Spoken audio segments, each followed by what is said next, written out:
Bharatiya Janata party के 23वां श्रीकरणपुर में सरदार Surendra Pal Singh TT की सभा का आयोजन है, जिसमें कई गांव के लोग ट्रैक्टर ट्रॉली में भर भर कर पहुंचे।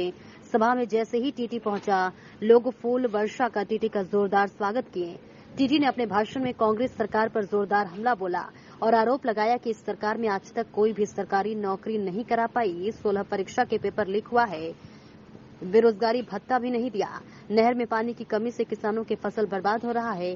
सरकार पर कई आरोप लगाए। कार्यक्रम में मोड़ा के सरपंच जगसीर सिंह पवन, सरपंच गांव 1X Gurpal Singh, sarpanch 42H Lakhvir Singh, 33H पूर्व सरपंच रमेश छाबड़ा, बलजिंद्र सिंह, मान देहात मंडल अध्यक्ष जसप्रीत सिंह, केसरी सिंह पूर्व मंडल अध्यक्ष आदि मौजूद रहे। राम भरोसे शर्मा की देखिए रिपोर्ट। नमस्कार, आप देख रहे हैं स्वराज भारत 24 न्यूज श्रीकरणपुर के 2300 से। आज हम आए हुए थे हमारे पूर्व मंत्री सरदार सुरेंद्र पाल जी टीटी के कार्यक्रम के अंदर, जहां हमने देखा और ये सब देख के हमारे को लगा कि आज हम टीटी साहब से सवाल जवाब करें, पूछें भाई उनमें ऐसी क्या बात है, किस तरह से ये आयोजन कर रहे हैं। आज पदमपुर में हमने इनका कार्यक्रम देखा, वहां से भी हमने लाइव दिखाया इनको। तो आज हमारे साथ मौजूद हैं भाजपा यानी कि बीजेपी के पूर्व मंत्री सरदार सुरेंद्र पाल सिंह जी टीटी। तो उनसे आज हम सवाल जवाब करते हैं और आपको मिलवाते भी हैं कि स्वराज भारत टीम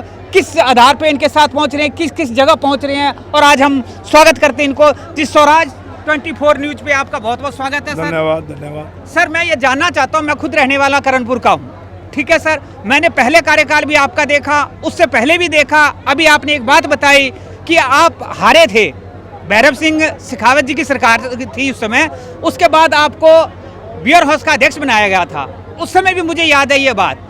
तो मुझे ये बताएं कि आपकी इतनी लोकप्रियता कैसे बढ़ती जा रही है? देखिए, मेरी लोकप्रियता नहीं है, ये तो दो बातें होती हैं जी। या तो आप जो काम करते हो जी, उससे जो लोग और दो दुआएं देते हैं जी, और ईश्वर जो है उस मेहर करता है, तो उस कारण से ये सारी चीज़ें पद यश प्राप्त होते हैं जी। मैं मेहनत करता हूँ, जी। ईमानदारी से करता हूँ, इसलिए लोग मुझे आशीर्वाद देते हैं, पार्टी मुझे आशीर्वाद देती है और मेरे काम को हमेशा रिकॉग्नाइज करती है। मैंने ये यहाँ तक देखा है, ये जितने लोग हैं इनको कोई जबरदस्ती नहीं लेके आता। मैंने इससे पहले आपका कार्यक्रम अनाज मंडी में देखा था, वहाँ में भीड़ अपने आप चल के आती है। ये क्या है? देखिए, हमने कभी आज तक प्रायोजित कार्यक्रम नहीं किए जी। हमने जनता की सेवा की है जी। और जनता इस बात को भली भांति जानती है। जब जब भी मुझे जनता ने आशीर्वाद दिया है तो मैंने उनके सपनों के मुताबिक काम करने की कोशिश की है। मैं नहीं कहता कि 100 में 100, लेकिन जो मैं कर पाता हूँ ईमानदारी से करता हूँ, गरीब को आगे रख के करता हूँ, आम आदमी को जिसका लाभ मिले उसके लिए करता हूँ।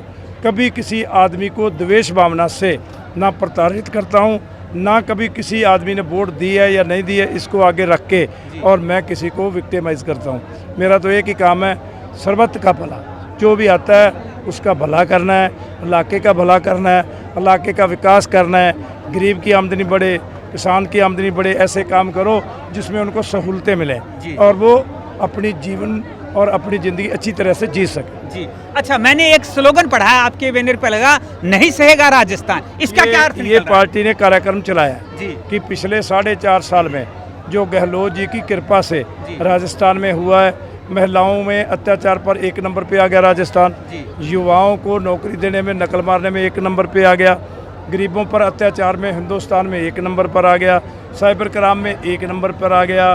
सरकार ने 5 साल में झगड़े कर करके जनता की सुध नहीं ली, इसलिए जनता तंग है। अब और ज़्यादा नहीं सहेंगे, इसलिए इसका नाम रखा नहीं सहेगा राजस्थान। जागो, उठो और तब तक जागते हुए लोगों को जगाओ जब तक इस सरकार को चलती नहीं करती। जैसे कि मैं आपको एक बता रहा हूँ, अपना 15 अगस्त आ रहा है, इस पे आप देशवासी को क्या कहना चाहिए? देखिए, 15 अगस्त हमारे लिए, हमारे उन शहीदों ने जिन्होंने अपनी ज़िंदगी की कुर्बानी कर दी।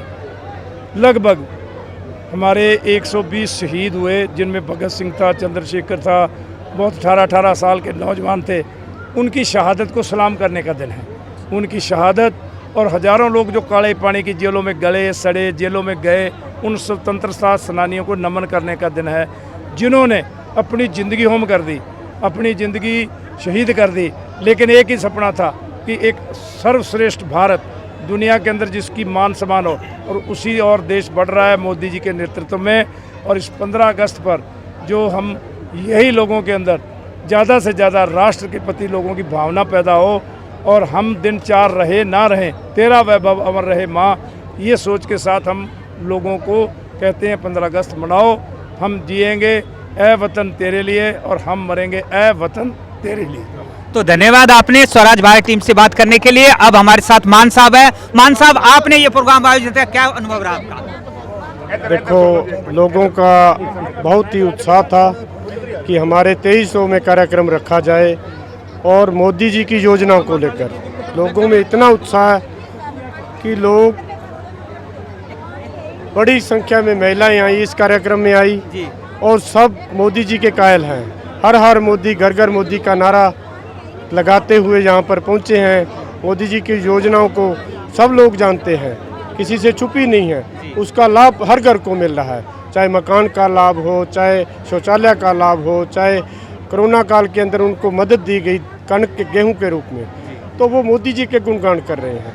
अब उनमें सब कुछ नज़र नहीं आता, सिर्फ और सिर्फ मोदी। 2024 में मोदी की सरकार और 2023 में राजस्थान के में भाजपा की सरकार लाना उन्होंने मन बना लिया, और अपनी वोट की चोट से इस सरकार को हटाएंगे और भाजपा की सरकार बनाएंगे, ये प्रण कर लिया। जी धन्यवाद। आपने देखा स्वराज भारत टीम पहुंची थी सुरेंद्र पाल सिंह टीटी जी के कार्यक्रम में, और यहां से आपने लाइव देखा। और वापस स्टूडियो चलते स्वराज भारत 24 न्यूज श्री करणपुर से राम भरोसे शर्मा। बंद कर दिया।